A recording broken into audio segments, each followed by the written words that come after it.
Hey, yeah, what up? What's going on with y'all today? I'm gonna give y'all the life story of somebody who caused havoc in my city back in the year of 2006. It's a few more people involved with this person, but you can say that he was the main centerpiece to the problem. Now, what I would like to do is, instead of just giving you the actual event, I want to give you the reasons why the man became the monster. And as a disclaimer, the details that I'm about to get into in this story are extremely graphic. So if need be, now is the time to put headphones on or get your kids out the room. But yet and still, I hope you enjoy it. Now let's get into it. So I go extra hard on that hard flow. Call me, D. Now it's the year 2005. I don't know about y'all, but I know exactly where I was. My mom had just moved me and my two brothers to Timber Creek Apartments, the uptown section of the south side. Me, myself, I'm finishing up the rest of my 8th grade year at Thompson Middle School, and that's how close this story hits. This could have happened to any of us here in this small city of Richmond, Virginia. The beginning of the end for all parties involved. But let's go almost 50 years in the past. Born March 9th, 1977 was Ricky Gray, a pure, innocent soul in need of love and supervision just like the rest of us. His mother, Barbara Moulton, proud as any mother who had just given birth, couldn't have predicted the monster her baby boy would become later on in life. Now after birth, Ricky's mother, she later married his father, Ellsworth, and moved with him to Maryland along with their own 2 children, plus 2 other children that Ellsworth had through a past relationship. As the years go on, if you peeking on through the outside, it's a normal family, leading normal lives. But that came to an end by age 4 years old for Ricky, because one of Ricky's stepbrothers, named Fitzgerald, started sexually abusing him. Fitzgerald's age at the time isn't known, but I have to consider him being at least in his mid to late teens. Now, whether either of his parents knew about it, it is a mystery also. But he did have a sister named Ava, just a few years older, who not only witnessed her brother's abuse, but endured it herself from Fitzgerald as well. And this became a regular occurrence for the next 7 years. This played a huge role in Ricky having trouble in school as he got older. He struggled learning to read, hyperactive and disruptive in the classroom, and his father Ellsworth had a very strict hand when it came to disciplining the children. Using a horse strap, he beat Ricky on several occasions for any major or minor infraction, and like most, if not all, children, Ricky started wetting the bed a lot. But in his case, it lasted up until the age of 13 years old, which his mother thinks was a direct result from the beatings, not knowing the full truth. But just as Ricky was abused, so were 2 of his siblings by a friend of their father, Ellsworth. Something Barbara was also in the dark about. In my opinion, with so much evil reaping inside that house, it's impossible for at least one adult, at least one who's not involved, to notice. Now, Ricky, he searched for several avenues of escape by using drugs like weed, cocaine, PCP, but no matter how far or high he got, he landed right back inside that horrible cycle of abuse. And throughout the years, Ricky was routinely blamed for things happening around that house. Maybe because of his age or his already troubled behavior. Either way, it always resulted in Ricky burning the blunt from his father's hands. His mom, Barbara, would end up joining the Army, working in Arlington, Virginia as a chaplain's assistant. Sometime after, the Army transferred Barbara for a year to the state of Washington, while Ricky remained in Maryland with his father and 3 siblings. During that time, his dad Ellsworth became addicted to cocaine. And we've heard enough horror stories about African American fathers being absent because of it, so I'm pretty sure you get the picture of what home is like at this point. Now, upon his mother's return from Washington is when she's finally figured out the truth. How Ellsworth's son, Fitzgerald, had been sexually abusing Ricky. But even after finding out, Ricky refused to talk about it with his mother, and no other action was taken, such as therapy, a doctor visit maybe. The only big change Barbara made was to move the family to Pennsylvania for a new start. And it remains unknown if his dad's friend or his stepbrother Fitzgerald were ever punished or even exposed. And Ricky's dad didn't accompany them far as the move, because he was eventually arrested on drug charges. It's not clear if Ellsworth's second pair of children moved with them, but one can only hope not. So only left with his father's absence, his mother's complete denial and ignorance, and without any attempt to repair those kids' mental stability, more years just rolled by. Now, I couldn't get a full picture of what the rest of his teen years consisted of, so fast forwarding a few years into the future, by age 17, the year 1994, Ricky Gray leaves home for good. Ricky went on through life as any broken human being would, without knowing how it feels to be loved or looked after unless it came from mom. He lacked attentive care for others and had no real foundation or structure to live and survive life on his own. Just 2 years down the line, the year 1996, Ricky is arrested for robbery. 4 years after, in 2000, he's arrested for distribution of crack cocaine. 2 years after that, in 2002, he's arrested for possession of cocaine. Now, he spent the bulk of his 20s incarcerated, and surprisingly, while there, he avoided fights or interactions period with other inmates. And we can speculate why, since there's no proof of the facts. But when Ricky's finally released, a wave of hell came along with him. Now, you could compare his life to a 3-decade-long runaway train by going off course during childhood, losing his brakes during teenage years, which would cause a major pileup of lost lives, crashing into adulthood. He's now 27 years old, roaming the streets of Pennsylvania, and he married a woman by the name of Trevor. Either it be childhood friend or their first encounter, most will wait before rushing into such a huge commitment. Ricky and Trevor both moved into a house owned by Trevor's family, and not long after, Ricky's nephew, Ray Joseph Dandridge, had moved in with him after he was released from prison back in October, serving more than 10 years for armed robbery. It wasn't long before the couple, now known as the Grays, started fighting one another. A lot, or as Trevor's parents put it, bitterly. One may think it was off the back of moving in his family member, drug abuse, or who knows. But as the fights between them got worse, Trevor's parents noticed the disconnect between them, the arguments and the bruises. If you ask why not intervene, I come up with one conclusion, and that's the sanctity of marriage, when two become one, when your daughter is now his wife. Now it's November 5th, 2005. Someone driving down Brookside Avenue in Washington, Pennsylvania, had discovered the badly beaten body of Ricky's 35-year-old wife, Trevor, in a shallow grave. The obvious suspects in the parents' eyes were Ricky and his nephew Ray, so they were the first to be brought in for an interview. But the detectives assigned to the case didn't consider neither of these guys suspects at the time. It was said by Trevor's mother, Marna Squires, that the police assumed she died of a drug overdose, feeling as if no one took her death seriously. But yet and still, it is documented that the police found her death suspicious, but no homicide investigation had launched. And Ricky himself, he was seen with claw marks on his arm the day Trevor's body was found. And we can only speculate that everything was too circumstantial and had no real hard evidence to support anyone's theories at that point. Now, just a week later, after finding out their daughter had been murdered, Trevor's parents evicted Ray from the property. To think the man connected to the man they think killed their daughter had to be stressful. So Ray, with not too many options, would then move in with his father in West Philly. Now, it wasn't until 2 days before Christmas, close to 2 months later, would Ricky move out of the home as well to stay with his maternal grandmother in Arlington, Virginia. And just as before, followed by his nephew, Ray, who joined him 2 days later on Christmas Day. Now, days leading up into the new year, Ricky had linked up with a woman by the name of Ashley Baskerville, who was Ricky's girlfriend at the time. It's not known if she was an old friend of Ricky's who just happened to bump into each other, or someone he'd meet upon arriving to VA. Already in the process of battling drug abuse, she spent a lot of time with both Ray and Ricky, who's been using drugs himself since a preteen. And we can only wonder what would be the most logical explanation to the events that are about to unfold the following week. Now for me, New Year's Eve in the year 2006 was an experience to remember in good old Richmond, Virginia. Friends and family all around, barbecue, liquor for days, and most of all, love. Even when gunshots going off by the second, you know the person walking through your door was a loved one.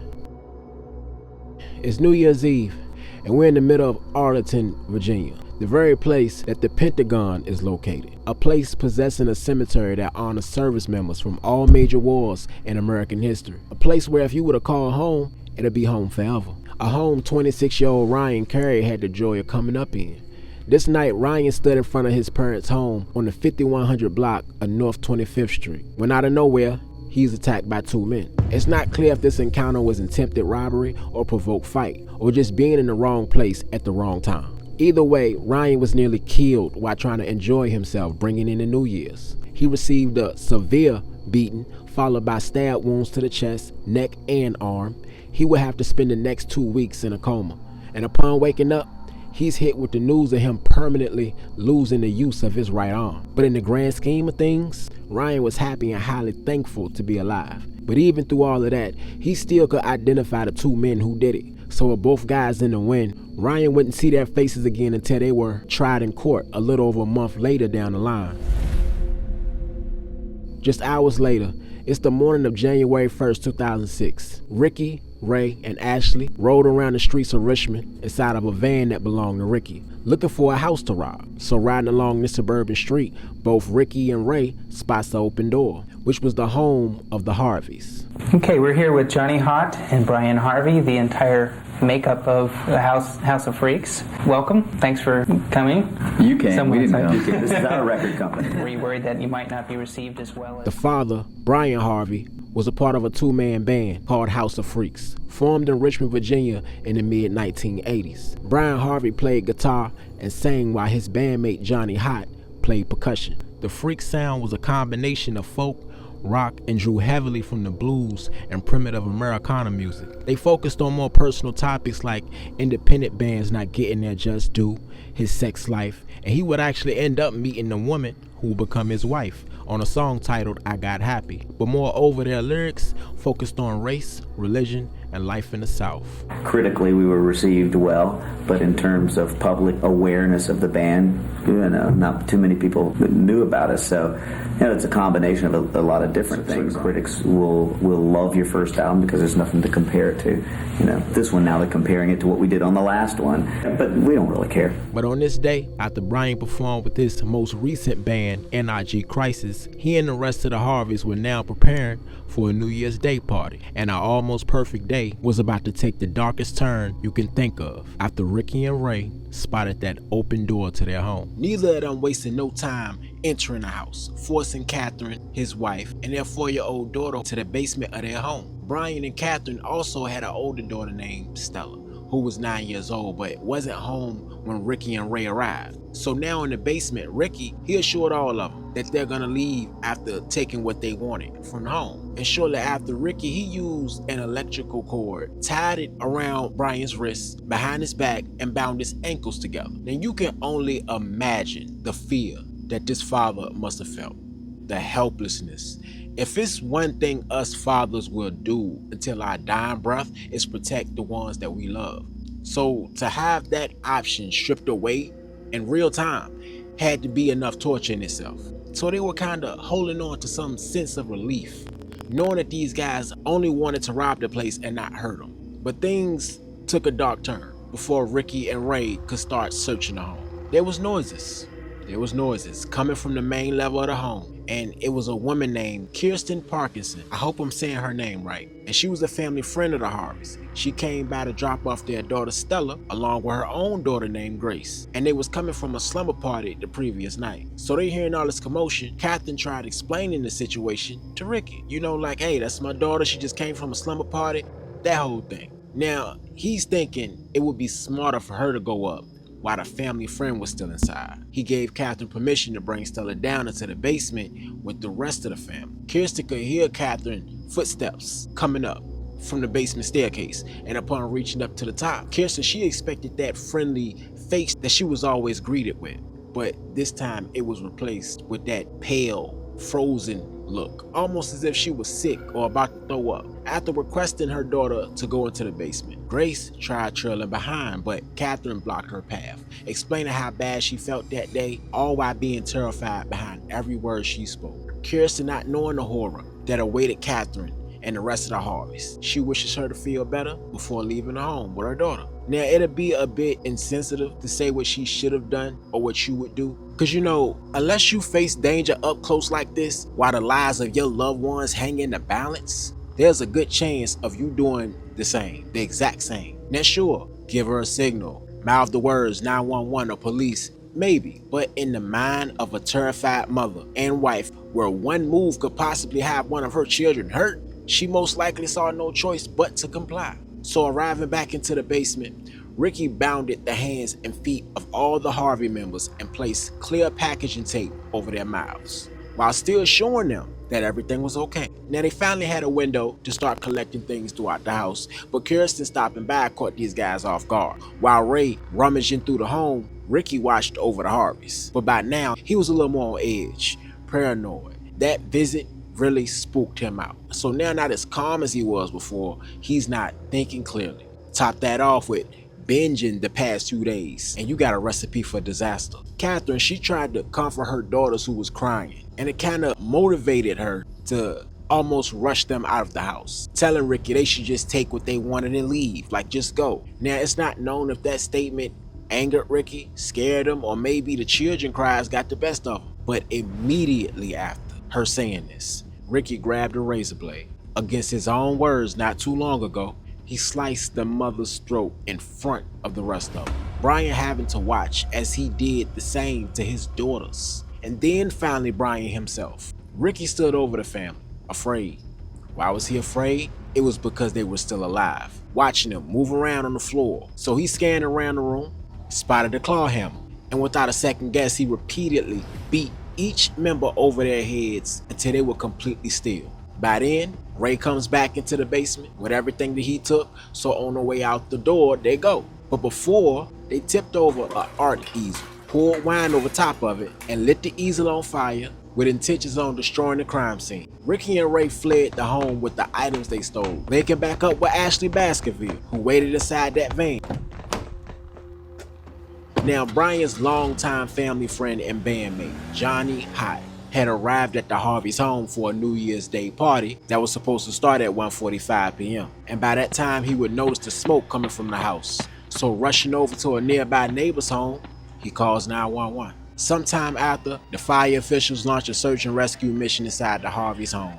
And after seeing what they called battle signs on the victims' bodies, they stopped the rescue immediately, contacting the police. It was later found that Brian had been cut 8 times in his neck, underneath his chin, all of which he had to experience because the official cause of death was blunt force trauma to the head, with his wife Catherine having the same ending. Now you'd think that'd be enough, that they didn't have to go that far, but the community's heart had broken for their 2 daughters. The 4-year-old Ruby had been stabbed with enough force that the knife had passed through her ribs and into her lungs. All family members enduring immense amount of pain before ultimately being bludgeoned to death. Now just 2 days later, on January 3rd, a local couple living in the Chesterfield County area answered a knock at their door around 7 p.m. Greeted by 2 men and a woman, Ricky, Ray, and Ashley, forcing their way into the home. They wasted no time, victimizing another set of innocent lives. It was a real in and out situation. But while ransacking everything, they realized one of the family members had a disability. Now, you'd think it'd be out of consideration for their condition, but remembering the heinous crime committed just 48 hours earlier, there had to be another theory to that fucking mystery. Thankful no one lost their life, but Ricky and Ray's spree wouldn't stop here, not by far. All 3 would end up leaving the city, most likely to let things cool off for a little bit, but they soon returned 3 days later. And on January 6th, along with Ashley herself, they had planned to rob her own parents and had to make it look believable. We're talking Ashley Baskerville's parents, the getaway driver, the one who ran inside the home 3 days ago, the one that they was getting high with on New Year's Day. So Ashley posed as a victim and allowed herself to be bound as part of a plan to rob her mother and stepfather. But Ashley only knew half the plan. It was believed that Ashley told her mother about the Harvey murders, and she, like any mother, became worried, stressed, and on edge about it. So whether out of fear, exposure, or another reason, the results bear the same fruit. Later into the night, the police received a call from a Chesterfield resident who was concerned about her daughter's friend, Ashley Baskerville. Now this mother, she had recently had Ricky and Ray over her house as guests, suspected that they were involved. That prompted the officers to visit the home, where they found items linked to the Harvey case. No sooner do they storm the house on East Broad Rock where Ashley lived, where they saw all 3 members of the Baskerville Tucker family found dead, gagged and bound with tape inside their ransacked home. There it was. Ashley's life was snuffed out right alongside her own parents. Her stepfather Purcell and her mother Mary had been slashed across their throats. All 3 had suffocated due to layers of duct tape wrapped around their heads. The scene almost mirroring the Harvey murders minus the house fire. Ashley, she was also found wearing Brian Harvey's wedding band. And it wouldn't be till the testimony of Ray Dandridge that we find out just how meaningless Ashley's life was to these two guys. With Ray saying things just went wrong. Ricky got tired of the girl, so he decided to kill her and take her parents' car. She spent time with them before the murders, used drugs with them, acted as their lookout/getaway driver, and was even complicit in the robbery of her own flesh and blood. And her worth was cut down in the heat of the moment with a split decision. No honor amongst thieves couldn't be more apparent than that very moment. Her stepfather Purcell worked as a forklift driver, and her mother Mary was employed at a local dry cleaning business. So a hard-working, law-abiding couple's lives are forever gone due to their daughter's negligence and, more than anything, drug use. Ashley was later identified as the driver following the Harvey murders. And even though Ashley, with her history of drug abuse and recent prison release, this was still a deep level of manipulation and control exerted by Ricky and his nephew Ray. After making a quick getaway in a vehicle belonging to one of their last victims, they set a course back to Philadelphia, where it all begun. In their minds, they had to lay low, choosing to crash at Ray's father's house for a while. And these two monsters having the audacity, wanting to wind down with a casual game of pool, like cutting short the lives of 8 people, was as simple as walking to the store. But less than a week later, Richmond police received a tip that Ricky was a suspect in the murders. A member of the Richmond Police Department contacted the Philly Police Department, requesting that they investigate a location where Ricky might be staying and to be on the lookout for a vehicle related to the Harvey murders. Another death investigation that Philly PD dragged their feet on that they probably forgot about was the death of Ricky's wife, Trevor, who was the first victim of it all, which the Richmond Task Force would connect the dots on also, but knew once the two were apprehended, they'll be able to fill in the blanks. So after quickly finding their location, it's the early morning hours of January 7, 2006. Philly police got a search warrant, sending a SWAT team inside the home they expected Ricky to be in. They found him in a basement of the house. Ironically, the exact setting he would slaughter the Harvey family inside of. Now, Ray was also there, and Ricky, after finding out Ray was being questioned, he asked the Philly police, and I quote, "Can I tell you my side of the story? Can I tell you my side of the story?" And as part of a fully signed confession, Ricky eventually went into detail on how he murdered the Harvey family. And just a small piece from Ricky's testimony, and I quote, "It was a real nasty scene. How am I supposed to explain something like what happened? I started cutting their throats and they kept getting up and they were scaring me. I remember seeing the hammer and picking it up and then was just hitting them all with the hammer. All I know is nobody was moving when I left out of there." Among confessing to the more recent crimes, Ray also admitted to beating his wife Trevor to death while his nephew Ray held her down. Ray being an accomplice in the Tucker Baskerville murders, and lastly he admitted to the attack on Ryan Carey, December 31st. Both Ricky Gray and Ray Dandridge were prosecuted in Virginia, and a month later, on February 9, 2006, Ricky would be sentenced to death for the killing of Stella and Ruby, whereas though Ray changed his plea to guilty on 3 counts of capital murder as part of his agreement to receive a sentence of life in prison without parole. Now, at the end of Ricky's testimony on the stand, his words was this: "I don't believe sorry is strong enough. None of this was necessary." Now, I know this was a tough story to get through. First thing I want to say is condolences to the families. Condolences to everybody who was affected by this tragedy that happened in my city. You know, my hope is I didn't offend or rub anyone affected by this horrible situation by describing Ricky's childhood abuse and neglect. I'm in no way, shape, or form justifying or giving him nor anyone else an out. My sole goal is to show everyone a perspective that wasn't there before. You know, the real sad part about this story though, the real sad part, it could have been prevented. That monster might have never been released upon the 8 lives it stole if love, attention, and protection was a factor in that boy's life, bro. But I know it's not as easy as it is to say it. Maybe we tell ourselves that to cope with the fact that there's a monster being born as we speak. Right now. Hustler talk, no comment, don't just paper chase. Chasing my dreams, my nightmares ain't got no money. money, just a cardboard sign, and they existence so bummy. And they want me down